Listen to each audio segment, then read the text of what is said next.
Akida, Quran and Sunnah, Quran and Sunnah, Minhaj and Akida, actions speak louder than words, Sunnah following kids, come with me. Gotta work hard to get to heaven. Treat the people good like the prophet would. Proper Akida, Quran and Sunnah, Quran and Sunnah, Minhaj and Akida, actions speak louder than words,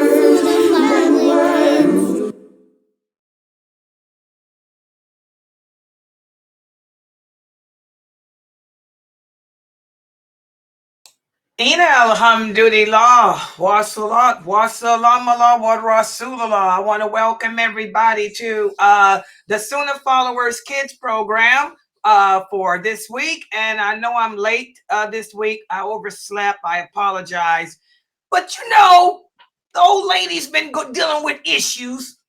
They've been public here on TV. So, you know, I'm sure that you guys allow me to be late for an hour a day, you know, alhamdulillah. But thanks to Sister Awa, I was able to wake up, you know, and get it together and get in here and stream. And mashallah, it's so beautiful to wake up to my favorite students, my beautiful Bantu babies from all over the world. And let's take a look at them, guys. Let me introduce y'all to the kids here who make me feel so happy, who make me feel so good, especially considering the fitting I have to deal with. And let's first of all spotlight for everybody. Look at the babies.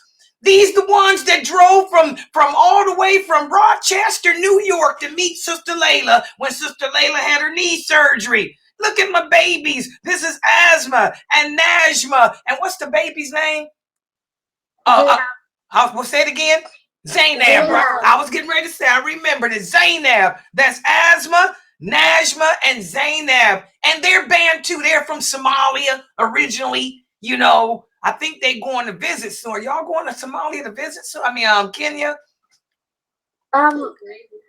Maybe. Yeah, I think that's why I heard your mother said that she's going to, inshallah, go to Kenya because one of their cousin, Habiba, who's another one of my students here, she moved to Kenya and built a beautiful home. And I want to go to Kenya, too, to look at her beautiful home and all them beautiful. It's just beautiful. You know, it's a shame how America doesn't depict the beauty of Africa. Africa is one of the most beautiful continents on earth. It is the most beautiful. And oh my God, the pictures that Habiba posts up are just magnificent. So these are my babies. They're here with us for today and got their beautiful kimars on. And also my favorite student. Y'all know who this is. This is Sabrina, all the way from Burundi. And mashallah, look at her little sister. You know, she helps her little sister and helps her mom around the house. And look at the baby's hair. I like that style because I know how long the baby's hair is. How your mother was able to put it like that, I don't know. Because that little girl got some long hair. But mashallah, don't she look adorable? Y'all see the different ways that we Muslim women, I mean, when I get the calls from, African-American sisters, you know, talking about how they have a hard time, washing their hair and all that stuff, braiding their hair. There's so much we can do. You know, y'all remember, this is the baby, her hair come all the way down her back. Look how her mother fixed it and got it twisted up like this, but it's not the twist that looks like dreadlocks, like them Kaffir kids wear. This is beautiful. I don't know how she did that. And will they stay long, Sabrina? Yeah, they can stay long. Oh my gosh. Oh, it's just adorable. Turn around in the back. I don't know how your mother did that. Y'all see that? Her hair comes all the way down her back and it'll stay. It'll stay in place and it'll last for a week or something, huh? They won't come loose. And y'all see that? Those are not dreadlocks. Dreadlocks are haram, you know, and look at their twists. That's how the sisters in Africa roll. That's the twist. That's lawful in Islam. And if you sisters had your hair like that, for those of you who are married, all you'd have to do is just let the water run through. You don't have to take them out when you make your ghusl. Just let the water go through. This is what we're talking about. And look at her cheekbones and stuff. She is beautiful. Both of you are. MashaAllah. That's Sabrina, my favorite student, and her baby girl. And that's the good. I want to thank you for showcasing that hairstyle for the adult women, because the adult women are always asking me what to do, the African-American sisters, with their hair. And that's what you can do. And then just take a ghusl and let the water just run through. You ain't got to take that down. MashaAllah. So who else we got with us? Let's see. There's Corday. MashaAllah. Corday, how are you? Good. Remember, he was wearing that sporty tabush, that kufti last week. Yeah, are you mad waiting for me to come? Because I was late. I didn't make you mad, did I? Yeah, you know, you seen the fitna I've been dealing with, haven't you? Online. I've been dealing with a lot with these people, haven't I? Yes. But that's okay. You're going to end up being my little protector, inshallah. You know, he's going to end up being a soldier of the website, like Brother Tarek is, you know, and Brother Ahmad. But Ahmad's been sick and Tarek is working. He's a correction officer, you know, making money. You know, I used to be the vice president of his union. But anyway, yeah, it's good to see that you're here. You look so handsome and you look like you're awake and everything and ready for class. And mashallah, who else we got with us? Here she is. That's Tahira. That's Mina's daughter, y'all. When we had that man, that non-Muslim, calling yesterday on our phone, blowing it up. You know, Mina was the one that figured out how to block him. So you see, he can't call now, although he's trying. Oh, he's that man. Y'all know that man's been calling all night long. It's just that he can't get through because we got it set up. But the logs, the transcripts, I get the transcripts letting me know when people call. And that man ain't giving up. You know, these non-Muslims are persistent, aren't they? And Tahira, you look so beautiful with that kimar on. That's a different style, huh? That's the same style. Why it looks so different today? Because it's not straight. Well, you know what? You done made a new style. And that's what I tell the young girls. You can be unique. Make your own style with these kimars, just long as it covers your bosom, like Sister Tahira's is doing. Hers is covering her bosom, just like Sabrina's covered the bosom. But you can be unique and make your style, just long as the kimar serves the purpose it's supposed to serve. And you look lovely today. And who else we got with us? Here she is. This is the princess. Let me spotlight her. There's the princess Anaya. MashaAllah. See her style. She's all the way from Tanzania. MashaAllah. We got Tanzania in the house with her beautiful bling kimar. By the way, I got one too. They sent me one. You know, y'all ask about my hijabs, my pashimas that I wear mostly. These are all from Jamila Pasha. Make sure y'all check out Jamila Pasha. She's from out of New Jersey. You know, she keeps it real. She keeps it real. She sells the most beautiful clothing. There's no excuse for no African American woman, you know, to walk around looking shabby. You know, when you got Jamila Pasha and her clothes, and they're all not reasonably priced. Okay, but most of my stuff comes from her. In fact, all my pashimas come from her. But when y'all see me wearing the other kind with the bling that hangs down, comes from, I got Tanzania, I got Niger, I got Somalia, I got all these African country kimars. And did you read the book this time, or prepare for yourself, Amalia? No. Oh, that's okay. You're gonna do well with the quiz today, though. Anyway. Don't worry, that's why I put it all on a PowerPoint. And who else we got with us? Oh, Mon Doves. Look who's here. The curls are almost gone. Shuaib. Assalamu alaikum, Shuaib. Alaikum salam. You know, when is that haircut coming? What did you say? When is that haircut coming? What'd your father say about the haircut? On Eid. On the Eid, yeah. Because I can't even see your curls now. You look so handsome. You look just like Rockmo. But mashallah, you are growing up. You got a little tan, it looks like, too. You been outside? Well, you got a little tan. It's been hot all across the U.S. of A. But mashallah, you are a handsome little lad there. You're getting more and more handsome. You know, that's my Shuaib. Y'all know he's Somali too. Hello, hello, hello, hello. So now what we're going to do, guys, is get started on our class for today. And we are studying from the book written by one of my students, Brother Abdullah Kirk. This is the book called Dunya. Dunya.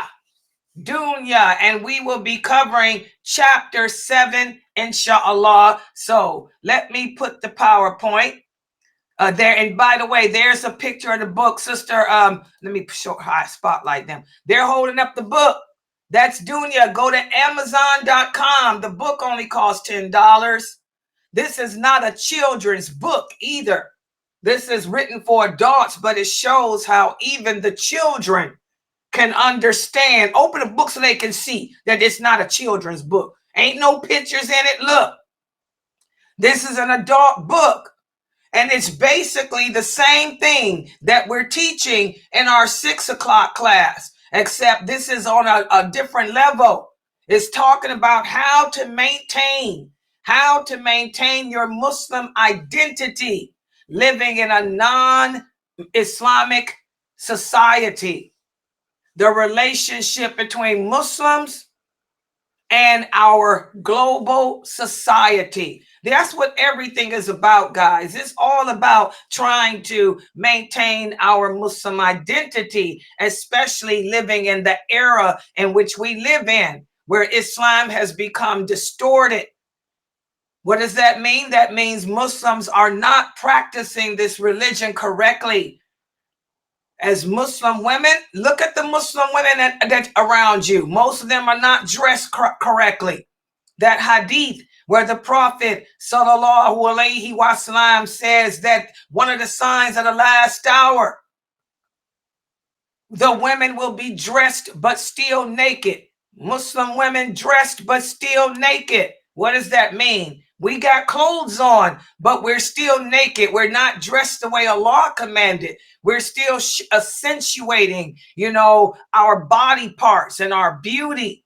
And we see that, every day when you look outside, subhanAllah, you go to your Islamic communities, the women are not dressed correctly. Your hijabs, should come down over your breast. You should not wear clothing that is tight fitting to show the shape of your body.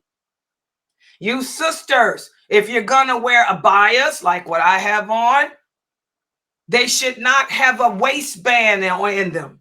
And this is what I'm seeing now. This is the new fashion style for Muslim women, it seems. They're walking around with these beautifully made abayas that have belts, waistbands and belts and drawstrings to accentuate their breast. This is haram, because even though you have on clothing, you're still naked, because you don't want to let people see the breast, the way your waist cuts in, or the bottom derriere like that. And this is how we look. Look at this. We walk around with these looking just like this, the bottom part wide, and we got on clothes to emphasize is in the top part wide. That's the Kardashian look. We're not Kardashians. Look at where the Kardashians are going to end up unless they convert to Islam. Look at their lifestyles. They on TV. They're unhappy. A bunch of unhappy rich women who had all that surgery done to get them big derrieres and big chest, and they can't keep a marriage.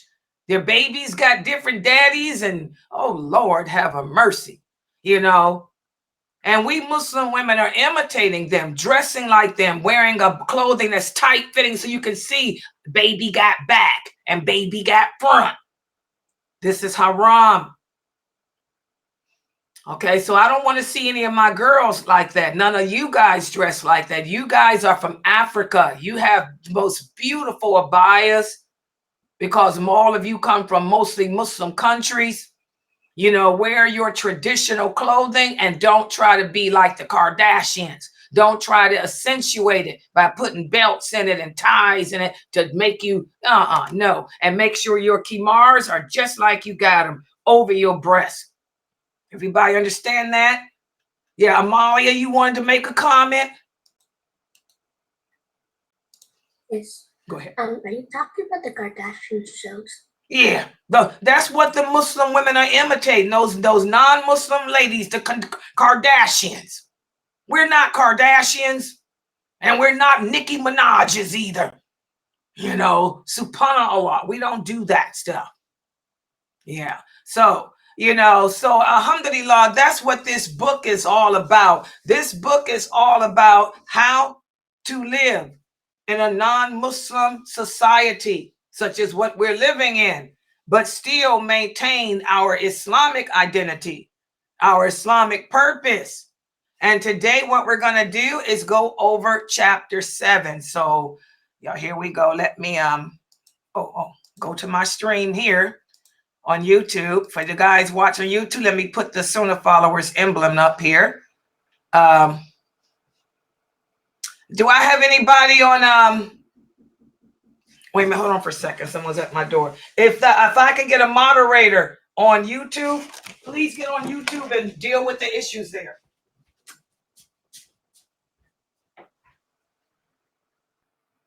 Here we go.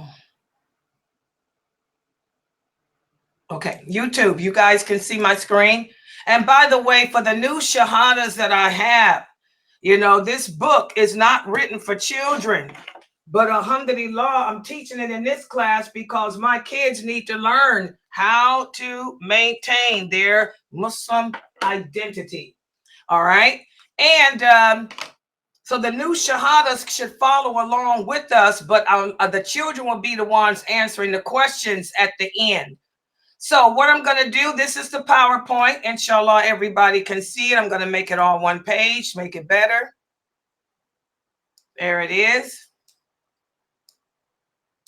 And this chapter, which is chapter 7, it speaks about how living in a non-Muslim society, as Muslims, it's hard for us to maintain our thought process as a believer. And the only way that we can adapt the proper thought process is by learning the religion like you guys are doing. And making sure that we're learning from the people who are teaching us Islam in its truthfulness. Okay, so let's take a look at this chapter, and there will be a quiz to take notes. And again, as Muslims, it's essential for all of us to investigate the thought processes that we're having. We talked about this in my 6 o'clock class. We have to do a lot of self-evaluation. You should take the time to evaluate yourself. And this is for all my kids. I know a lot of you go to the non-Muslim schools, which you really shouldn't. I want everyone listening to me, the parents to check out SAFA, SAFA, USA.org. That's the online school. Your kids can learn, get a secular education at home and also learn Islam. This school is run by Sheikh Kareem Abu Zaid. So you know that your children are getting the proper Islamic education, and also he has bona fide qualified teachers that will teach them the math, reading, science, and other skills they need too. All from the platform of your computer at home, so that way your kids are not subjected to bullying or any of that. And you don't have to worry about your children picking up bad behavior from non-Muslim kids. But for you kids who are not able to do this, especially, you're gonna have to evaluate yourself, okay? And make sure that you're not imitating and adapting the thought process or the behavior of the non-Muslims. And a lot of Muslims don't understand what a believer is. A believer is a person who's a Muslim, but he or she has completely submitted themselves to Allah's will, and their faith is so strong in their heart that there's nothing that anyone can do to cause them to question the fact that they're a Muslim, or to doubt whether or not it's okay to wear hijab, to doubt whether or not, it's time to pray. And to be completely committed and dedicated to Islam, that's what defines a true believer. So to be a believer as a Muslim, we have to do the things that Allah commands us to do, such as dress properly. And when you sisters are at school or out public and you speak, make your voices like mine loud and intimidating. And you have to fulfill all the commitments that Allah has placed upon us, like Brother Shuaib does. Take the garbage out. Your mom says your job is to take out the garbage, you take it out. Or do like Brother Corday does. He helps his mom with his little brother all the time. He helps his mom, with his brother. Sabrina helps her sisters and helps keep the house together. So to be a believer, we have to do everything Allah commands us to do, fulfill all our obligations to the best of our abilities. And again, everything is for the sake of Allah. So that's a believer. Every believer is a Muslim, but not every Muslim is a believer. Do you guys understand that? Let me repeat it. Every believer is a Muslim. That means you can't say, oh, she's a Christian, but she's still a believer because she believes in Allah. No. The Christians do not worship Allah the way He commanded. So they're not believers. If they were believers, they would submit to Islam, which means total submission. If they were if they were a believer, they would be a Muslim. They would be dressing the way we dress. They'd be praying 5 times a day. They'd fast Ramadan. They'd follow the way of the Prophet Muhammad, sallallahu alaihi wasallam, if they were a believer. So every believer is a Muslim, but not every Muslim is a believer. And let's take a look at that concept. What this means is that being a Muslim is not just following certain rules, but it's about having true belief in Allah and true love for our Prophet, sallallahu alaihi wasallam. Listen to what Allah says in the Quran when He says in the interpretation of the meaning, the Bedouins, they say we believe, but in reality, you tell them you do not believe. Okay? We are as Muslims because faith has not yet entered your heart. If you obey Allah and His messenger, He will not deprive you of your deeds or anything. So here Allah is telling us that when the Arabs first converted to Islam, they would say we believe, but in reality, they didn't. In reality, some of them still had questions about Islam. They still questioned whether or not prayer is something that they should do. They questioned whether or not they should pay charity. So that's when Allah said, don't say that you're a believer, just say you're a Muslim, because faith has not yet entered your heart. Until we do everything that Allah commands us to do without second guessing ourselves, we would never be a believer. We're just a Muslim. Does everybody understand that? So again, true belief, if you really believe in Allah, it's going to show in your actions. For example, I look at these Muslim girls, these Muslim women that I see on the streets, that I see on TV. They all claim to be Muslim. Yes, they are Muslim. But don't say that you're a believer, because if you are a believer, you wouldn't openly disobey Allah.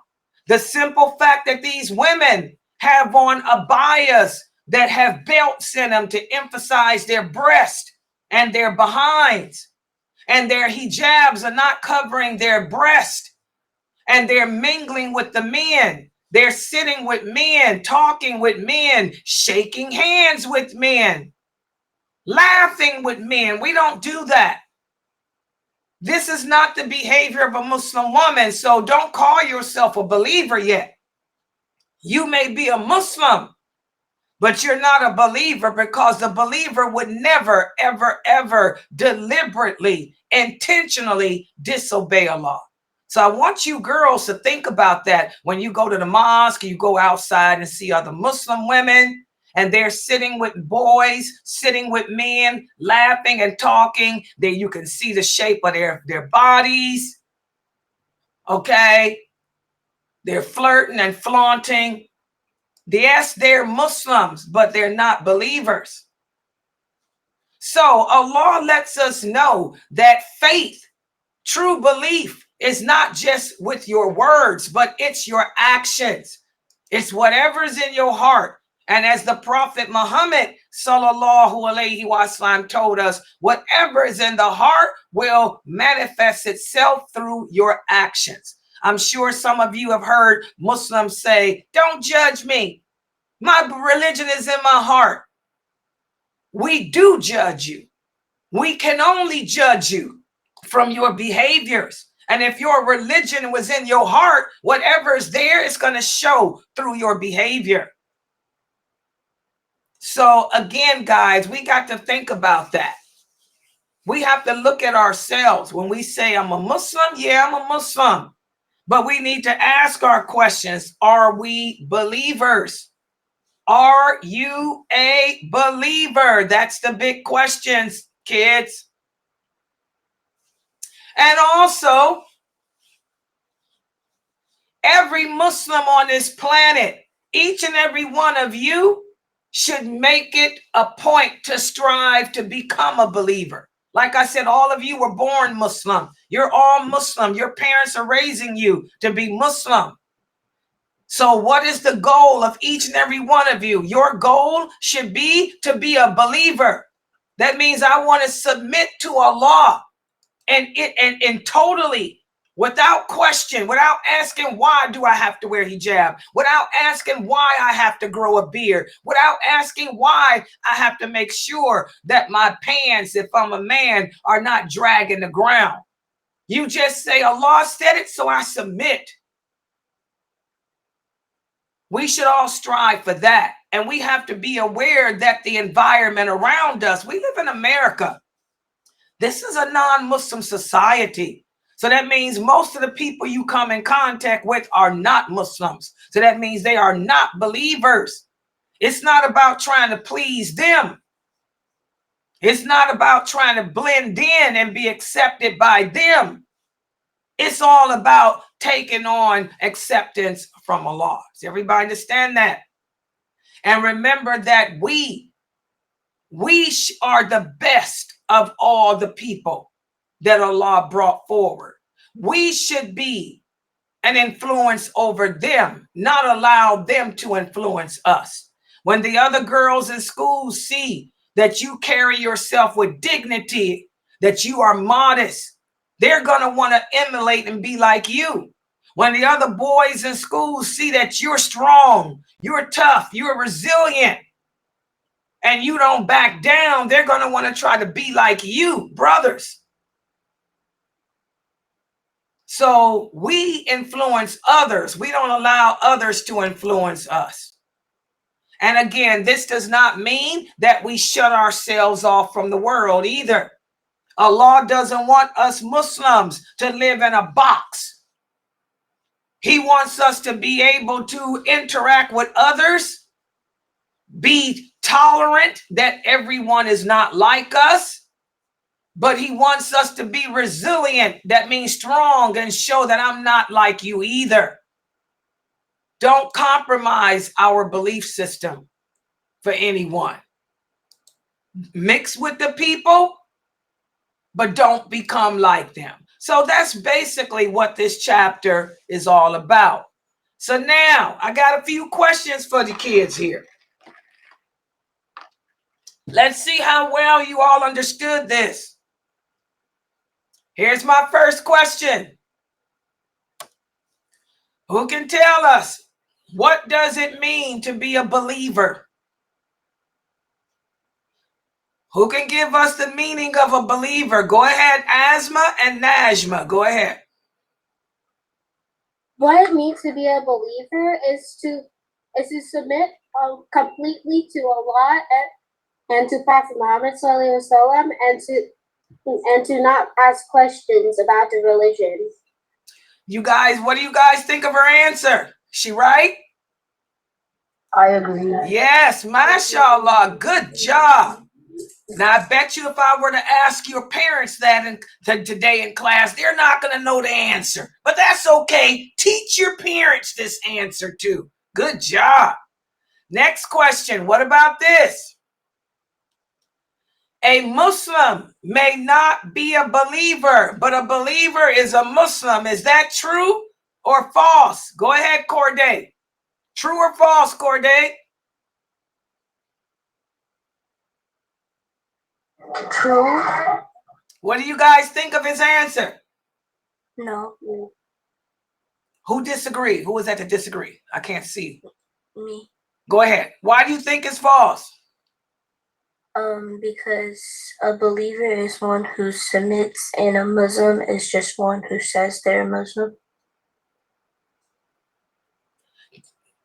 Okay, listen, look at the question. A Muslim may not be a believer, but a believer is a Muslim. So you said the same thing he did. This is true. This is true.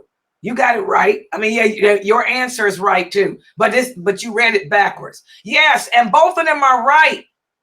You know, we're all Muslim, like Tahira said. But that's just a word. You're just saying you Muslim. Okay? A believer, not just only does a believer say it, but like Tahira said, they show it through their actions. Good job, Tahira. You just didn't read it right, but you got it right. Good job. And good job, Corday. You recognize it immediately. Good job. So all of us here are Muslims, but we have to strive to become believers. Good job. I'm proud of both of y'all. Okay, look at the next question. What are some things in this world that may distract us from praying and doing our obligations? Because that's the difference too. The believer doesn't allow the life of this world to distract him from what his mission is, which is obedience to Allah. Amalia, go ahead. What are some things in this world, Amalia, that can distract you from doing your prayers and stuff? Go ahead, Amalia. Smoking. Say it again. Smoking. Smoking, exactly. Do you know that's a sick sin, guys? I know people that don't go to the mosque because why you don't go to the mosque to pray, brother? I don't want to go in there smelling like cigarettes. You're going to let the cigarettes distract you from fulfilling your obligations to Allah. Good job. That was great. Sister Amira is here with us. Go ahead, Amira. What are some more things, Amira, that can distract us from praying and doing other obligations? Grandma TikTok or just looking on social media. Exactly, guys. Spending too much time on social media, too much time on TikTok. All that time that we spend on TikTok, and I'm telling you, it can be addictive. You get to flicking through all those videos, and then I hear another video pop up, another. Next thing you know, you done missed the Fajr prayer. Next thing you don't, the time that you spent TikToking is time that you could have spent reading the Quran or coming to the classes. Good job. What's another thing that distracts you from, let me see, I'm gonna have to do it this way. Oh, there it is. Now I can open it up and see. Okay, let's see who else I didn't call on. Oh, wow. Look at the kids here now. Now I can see who's here. I learned how to open this up. Drahima. MashaAllah, we have a new person here. Drahima. What is some, Go ahead. What's something else that can distract us? Go ahead. Games. MashaAllah. How many kids get caught up in those games? You know, I got the Twitch kids here listening. Alhamdulillah, I'm so proud of the Twitch Muslims because they spend a lot of time gaming, but they make sure they put the games aside to come to my class. But other kids like my grandsons don't come to class. Y'all ain't in here listening with me. Oh, they out there riding a bike. They're riding their bikes or they're playing games. It's all about having fun. We get so caught up in fun. We need to learn that there's a time for this and a time for that. Go ahead, Corday. What's something else that can stand between us fulfilling our obligations to Allah? Getting on your phone a lot.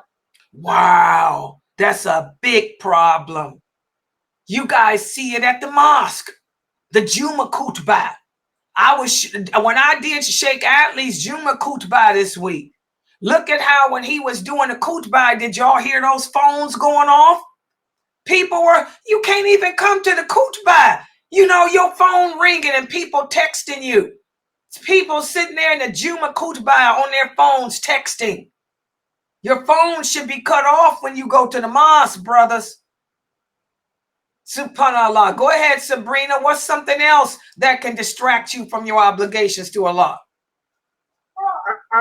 So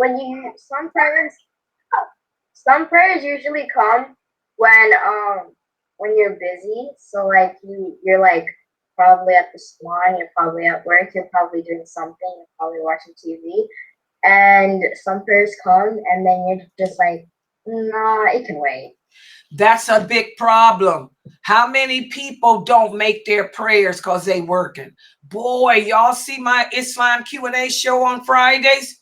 That's one of the #1 questions I get. Oh, Sister Layla, I'm at my job and I make my prayers when I get home. Astaghfirullah. No. Allah scheduled those prayers, like Sabrina said, for a reason. Allah says in the Quran, each prayer has its specific time. Allah wants us to pray within that time frame. That's the whole point. Allah wants us to be able to remember him, to set aside our personal distractions with the world, to set aside our worldly things and remember him. But a lot of Muslims are not doing that. Yes, go ahead, Sister Asma Najma. Did you guys give an answer yet? Go ahead. What's something else? What else? My answer is being around non-Muslims a lot. Wow, that's a great answer. When you hang around. I have an answer too. And what else? Go ahead. I was going to say comics because a lot of people read like comics nowadays and they get distracted and they want to finish like a lot of comics. Yes, or reading paranormal books like I do. Oh yeah. A lot of us try to do the things that they see in the comics and then they get distracted and don't pray. Exactly. Monkey see, monkey do. Exactly. Y'all hear that? Monkey see, monkey do. Those are shams as kids. You know, extremely intelligent like their mom. You know, she's a nurse. Habiba's their cousin in Kenya. Oh, yeah. They all related to Israel. They all related to Big Mouth and all of them related here at this website. They all related. Same tribe. MashaAllah. We get so caught up in reading books, watching TV, or trying to do what we see other people do. And the worst people we should be friends with are non-Muslims, because the non-Muslims, they don't think about prayer. They don't pray 5 times a day. They don't pray at all, half of them. They're not going to remind you that it's time to make dur, it's time to make asr. Good job. So that's a great distraction from this world, hanging around with non-believing people and getting too engulfed in TV and reading those books and trying to do what those books do. Monkey see, monkey do. Go ahead, precious kids. What's some other things that can distract you from your obligations? Being around people that keep you from praying and distract you. Exactly. Hanging around with people that don't practice this religion. That's why you want to make sure. Remember, the prophet said, you are upon the religion of your friends. So if there's Muslims that are not practicing, I'm sorry. You have to do el-bara, disassociate from them. You're only going to be around Muslims that take the religion seriously, like you're supposed to. Good job. Shuaib, what's your answer, Shuaib?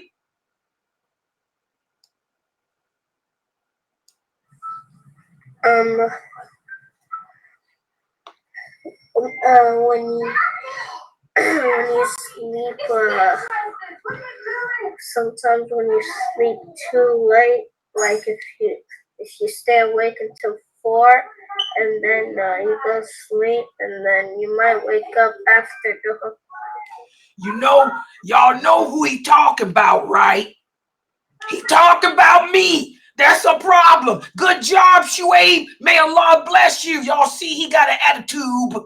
He got attitude because Layla was late. But he's right. Staying up too late or sleeping too late. We have to get our bodies regulated. Allah made the night for sleeping, not for staying up doing videos, not for staying up doing PowerPoints. We have to train our bodies to do what Allah created them to do so we can sleep at the right time. And then we don't end up oversleeping and missing dur or missing our classes, being late to teach. May Allah bless you, Shuaib. That's a great reminder for Sister Layla. Alhamdulillah. Good job. I'm so proud of these answers they given today. Man, my babies are on the ball. Okay, Sister Tahira, did you have an answer?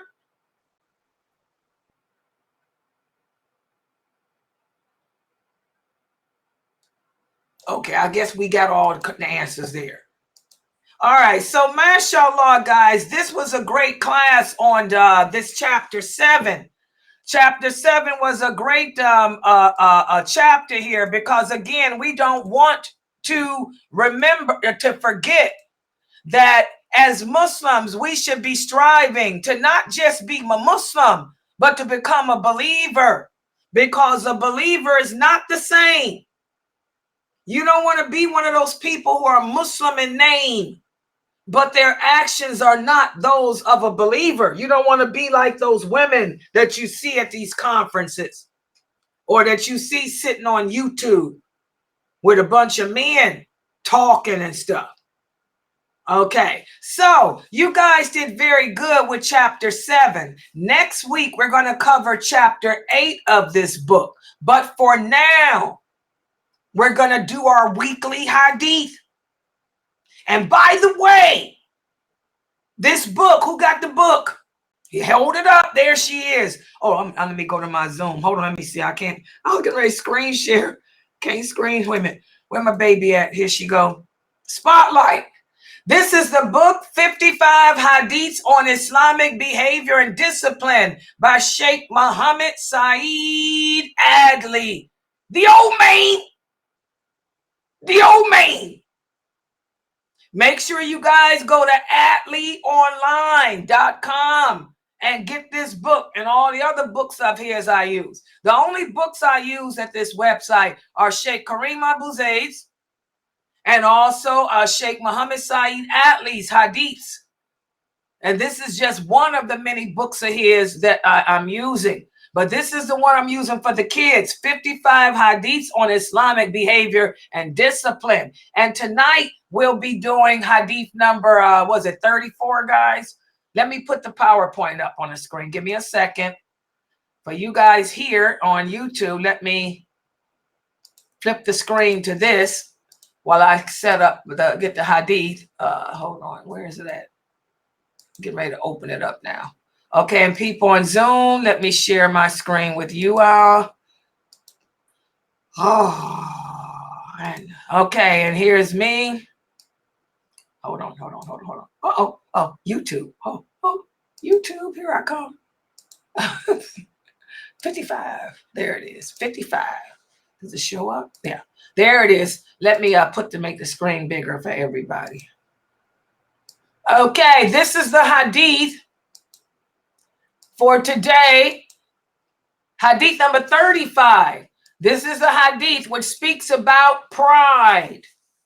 Pride. Who can tell us what the meaning of what is pride? Who knows what pride is?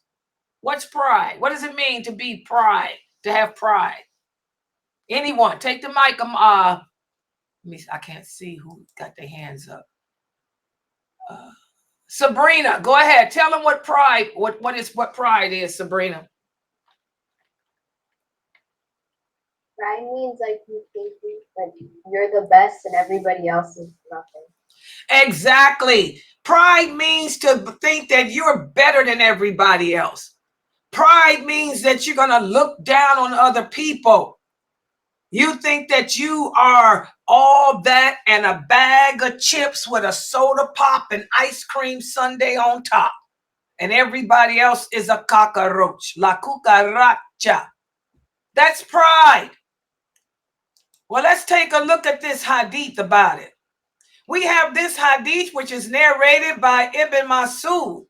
He said that the Prophet Sallallahu Alaihi Wasallam said, whoever has in his heart a mustard seed of pride will never, ever, ever enter paradise. Imagine that, guys. Because you think that you're the most beautiful woman on this planet. And because you're the most beautiful woman on this planet, you're better than everybody else. So you look down on other women. You treat other women badly because you believe that you're like a queen over them. That type of woman will never enter paradise. That means it doesn't matter how much charity she gives. It doesn't matter how many prayers she makes. It doesn't matter how much fasting she does. This is a sin of disbelief. And this is why Muslims don't understand these hadiths. There are some sins that we commit that fall in the category of disbelief in Allah. And pride is one of them. Pride is a sin of disbelief. So when the Prophet Sallallahu Alaihi Wasallam told the people this, one of the men said, wait a minute.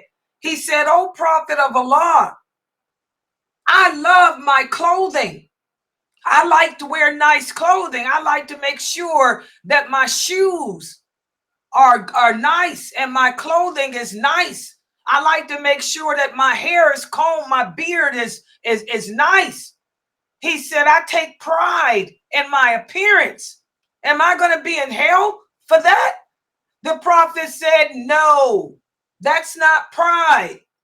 He said, "Allah is beautiful and Allah loves beauty. There's nothing wrong with you making sure that when you leave the house that you have on nice clothing." Then there's another hadith where the Prophet said, if Allah has blessed you with money, show your gratitude to him by wearing decent, appropriate clothing. He said, there's nothing wrong with taking pride in your appearance. We're supposed to, all of us, Muslim women and men, we're all supposed to take pride in how we look. He said, that's not the type of pride that's going to take you to hell. He said, the type of pride that's going to take you to hell is to hate the truth. You don't want to hear the truth because the truth is going to cause you to have to change yourself, to that which is pleasing to Allah. Pride is to hate to hear the truth, to hate to accept it, that you're wrong. If someone tells you that you're wrong, for example, for wearing those abayas that's got belts in it, a lot of the women are angry at me. A lot of the women on the internet are angry at Layla Nashiba because I'm telling them that they're dressed inappropriately. That's pride. You're supposed to accept the truth without conceit. And you're not supposed to go around hating me for telling you what Allah said. I didn't make the laws. Allah made the laws. So that's pride. You think that you're better than everyone. You think that you are above being corrected. You think that you're above making mistakes. That's what makes pride a sin of disbelief. Because only Allah is perfect. Only Allah is free of mistakes. So that's what makes it a sin of disbelief. So we learn from this hadith that a Muslim will never enter paradise until he frees his hearts of arrogance, conceitedness, contempt for others because they tell you that you're wrong.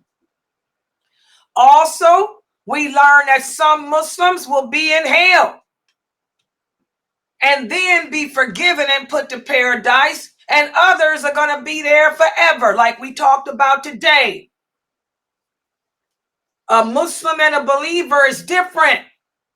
A Muslim is a person that says he believes in Allah, but he may show that he doesn't. Whereas a believer doesn't just say he believes in Allah, he submits actions. So there's going to be a lot of Muslims on the day of judgment that will fall off that Sirat bridge and end up in hell forever, guys. Never entering paradise because they died upon a sin of disbelief. And also we learned that pride is a gateway to other sins like arrogance, self-conceit, thinking that you are perfect and better than others. And we also learned that pride includes denying the truth. I am a daya. I give you the evidence that as a Muslim woman, you cannot accentuate your breast and derriere with belts. You're supposed to make sure that nothing is seen but the face and hands. I give you the Dalil. I give you Aisha radiallahu anha's fatwa and everything, but you still don't want to accept it. You get angry. You go on Facebook and you slander me. That's pride. That person will never enter the hellfire. He will never enter paradise. And also we learn from this hadith, because I take care in how I look, that's not pride. Because I care that when I get on this computer, I know that the kids are watching me. I know that I got new shahadas here. I'm supposed to be a role model. I want to make sure that I look nice, that I look beautiful, that my appearance is impeccable, because I want to set a great example for these new shahada women. Because these women think that because they're Muslims, they're giving up something. No, you're not giving up anything except the dunya and the life of this world over Allah. Beauty, that's one of Allah's names. So that's not pride. That's emulating the names of Allah, which all of us are supposed to do. So mashallah, that is our hadith for this week. I really, really hope that all of you strive to be the best Muslims you can be in hopes of becoming true believers. And I hope all of you free your hearts from arrogance. Don't ever think that you're better than everyone else. Don't ever think that you are above being corrected, that your parents can't tell you that you're doing something wrong. Okay? All right, so I'm going to stop right here. MashaAllah, we had a good class this week. Again, I apologize to all of you for being late. Inshallah, next week I'll be on time. Make dua for me that I'll be on time. And inshallah, I'll see everybody back here at 6 o'clock for the 6 o'clock class. And also, we have Brother Mukhtar's class too. Brother Mukhtar's class is at 7. So, subhanakallahumma wa bihamdika, ashhadu an la ilaha illa anta, astaghfiruka wa atubu ilaik. Assalamu alaikum, everybody. Wa alaikum